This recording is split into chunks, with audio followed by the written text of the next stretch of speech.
Hey, hi, it's Ask for Me.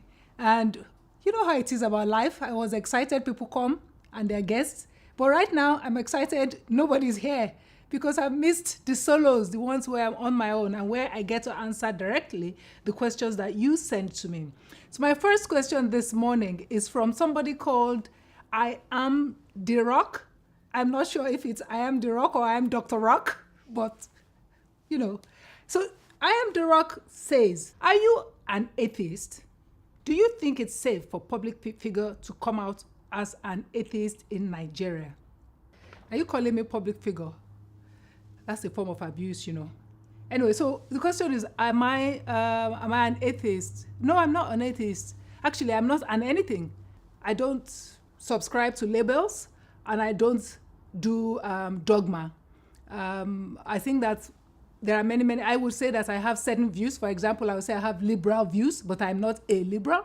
I would say I have feminist views. I am not a feminist. I would say I have, humanist views. I would not say that I am a humanist. You know what I mean, really, that I'm trying to say. When it comes to religion, I'm not atheist because I don't have strong conviction that there is God or strong conviction that there is no God. So that's my bit of it. I'm not a or an anything. And the second part of it is, do you think it's safe for public figure to come out as an atheist in Nigeria? I think that it's safe to come out as anything in Nigeria as long as you have money. The only problem is if you're poor. It is not safe to come out as poor in Nigeria, period. So I don't think it's a problem. I think that Taisho was famously atheist before he died. And there are others like that who are Nigerians who are public figures who are atheists. Personally, I can't come out as atheist because I'm not atheist. I'm also not religious, so I can't come out as religious either.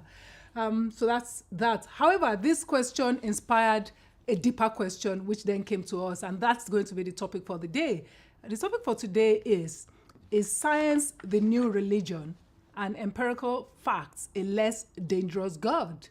Is science the new religion and empirical facts a less dangerous God?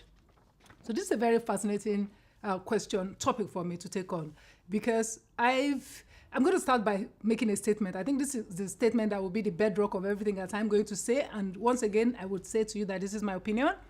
And the bedrock of what I'm going to say to answer this question will be that science is a process, not a subject. Once we understand that, everything changes in our mind. So there's a tendency to think of some things as science. Some subjects are science, or some ways of life is science, and so we give them premium value.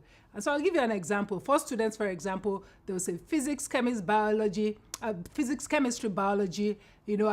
tech and all of that is science.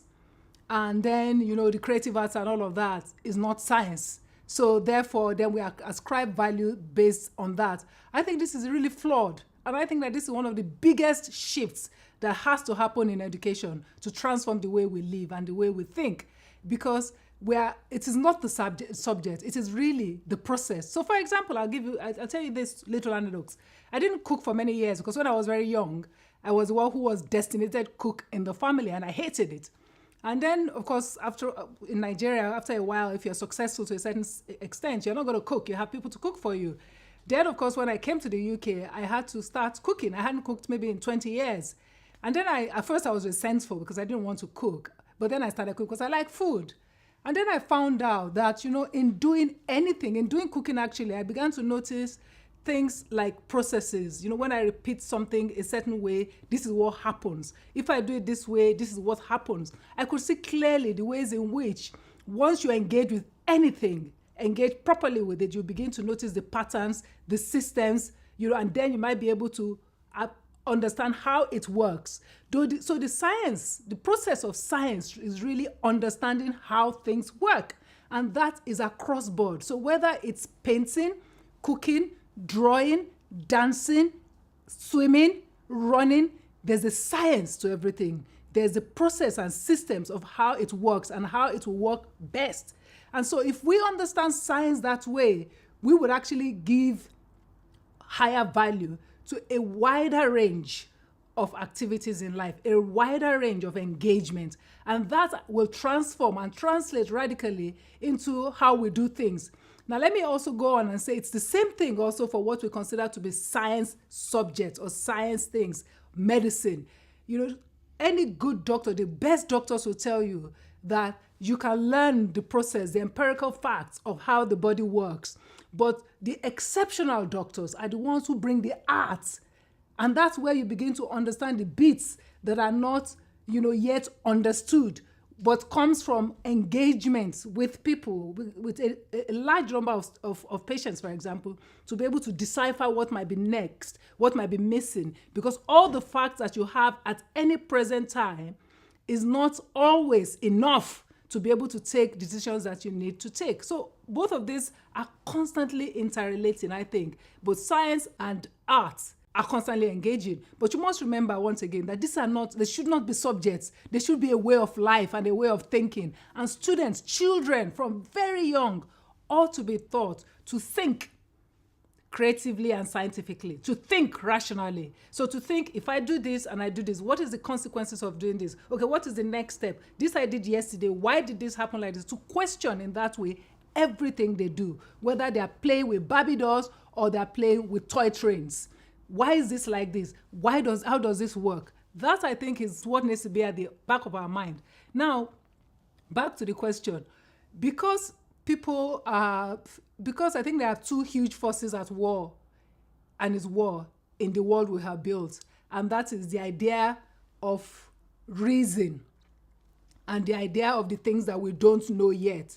So we have polarized both. It's the same thing with the idea of conservatism and the idea of liberalism. We have polarized it all, as though there are no middle grounds. So it becomes that because of all the troubles we've had with religion through the centuries, the intuitive and instinctive thing for many to do is, I don't want to have anything to do with religion. Religion is destructive. However, in wanting to do that, they also then become dogmatic about a different way of doing things. So it's like everything has to be proven. Everything has to be scientific. If I can't see it, it's not on. If I can't see it, it's not working. It's very prevalent, for example, in healthcare, where a person can come to a doctor and they'll say, look, I've done all the tests.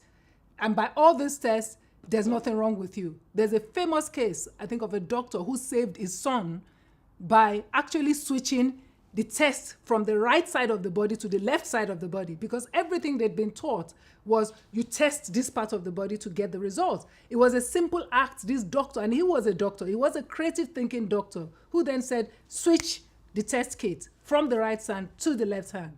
And the result was incredible. It was different. But if you were dogmatic in that what you have been told is this is how it has to work, then you would not have made that switch that was necessary. The point I'm trying to make is this, that we have to be very careful not to then ascribe the process, ascribe deity format to the process itself. And I'll make that a little clearer by examples. I think it's better when we do things by example. So there's a lot of, and that's going back to D-Rock's question, where a lot of people would be like, if it's not STEM, I'm not interested. If it's not, scientific, I'm not interested. The question you want to ask is, what is science? Once again, science is the process. Now, what are the things that we are ignoring that we should apply science to make our lives better? So instead of thinking of science as a noun, we begin to think of it as a verb. I think that most importantly, and this was a conversation I had with a friend of mine, and a conversation that was also inspired by this book by Sam Harris, was written in 2005. He got a lot of flack for it. I think that people should have given it a more robust reading, and I think that now maybe people will be more receptive to it. The book is The End of Faith. It was very controversial. Some people wanted to stone him. But it's not a bad book. It is not a book that castigates anybody. It's a book that actually encourages us to begin to think where we need to go. The book was actually recommended to me by my good friend Ayo Sogoro.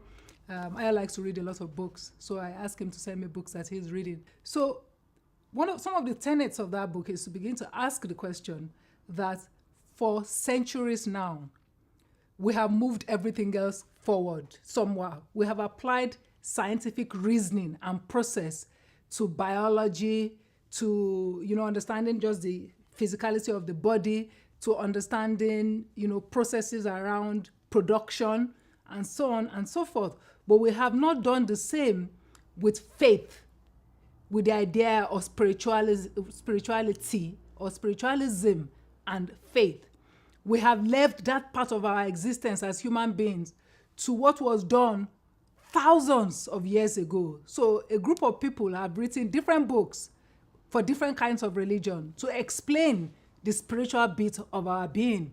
And the spiritual bit of our being is a reality. It exists in all of us. A very good example was, I think somebody gave the example, is like a woman gets pregnant, and a woman has a child. When a woman is pregnant, I've been pregnant before, I've had a child, naturally. It's painful. It's not fun.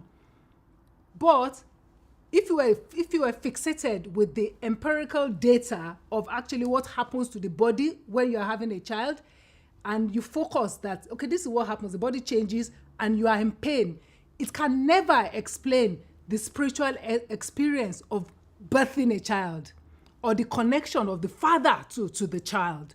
It is not a physical thing. It is not something you can measure for now in that way. However, who says it cannot be measured? And so the arguments here, and the arguments I am also fascinated by now is, can we begin to explain our spirituality as human beings, that thing that makes us reach for more, other than feed, other than procreate, that thing that wants us, that we have in us, that drives us to want to change our world.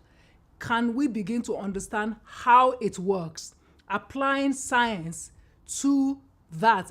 I'm not saying applying science to religion, because religion already exists as a body of work. I'm saying applying scientific thought process. Remember what I said again. Science is a process. Applying those same ideas, those same process, that same thing of empirical testing, retesting, and writing down the process and understanding. Can we apply it to what makes us tick as human beings? Can we do that?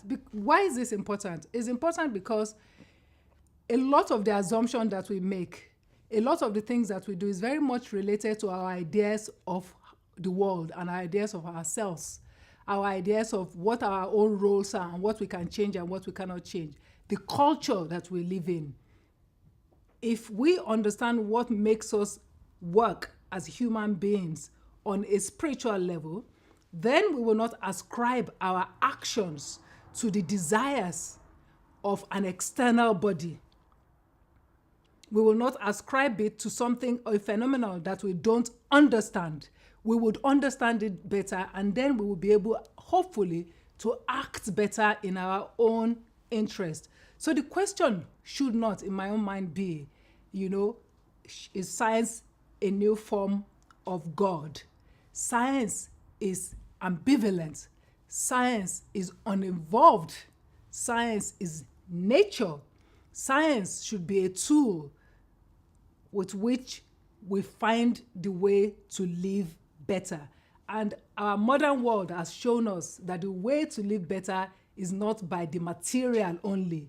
Because look at what we have done. We've made airplanes, we've made submarines, we've made Wi-Fi, we've made the internet, we've made so many magical things, but we haven't made us yet.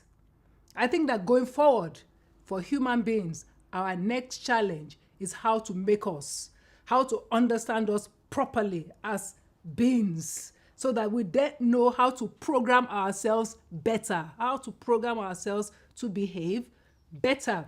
And the quote I like that I'm going to read is a quote from, I think maybe the 17th century, it was the 18th century. Alexander Pope said in his essay on man that we as human beings, we must know ourselves. We should not presume to scan God. The proper study of mankind is man. I think that it's time to begin to do away with religion as we know it. This was a way of explaining phenomenon thousands of years ago. We should apply scientific process and systems and thoughts to the idea of our spiritual form as beings, so that we can understand that form better, so that we can then design it to function better for us in the same way we have come to understand the material of the world we live in.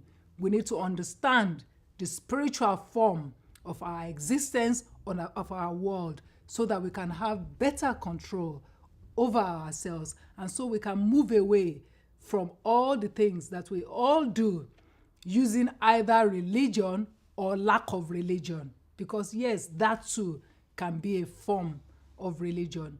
And religion itself, the reason why it can be challenging is that it asks you to base everything on faith. I dare say that we can actually apply scientific process to faith and understand how it works so that we can explain it in a way outside of religion, because I think that the religion has served its purpose. That's my bit. I might be wrong, but well, that's the thought that I wanted to put out. I really like these 2 questions that I got. Thank you for sending them. Send me more questions. And if you don't agree with me, you can say so also. But remember, you asked and I answered on Ask For Me. Thank you. I'll see you again next week. Bye now.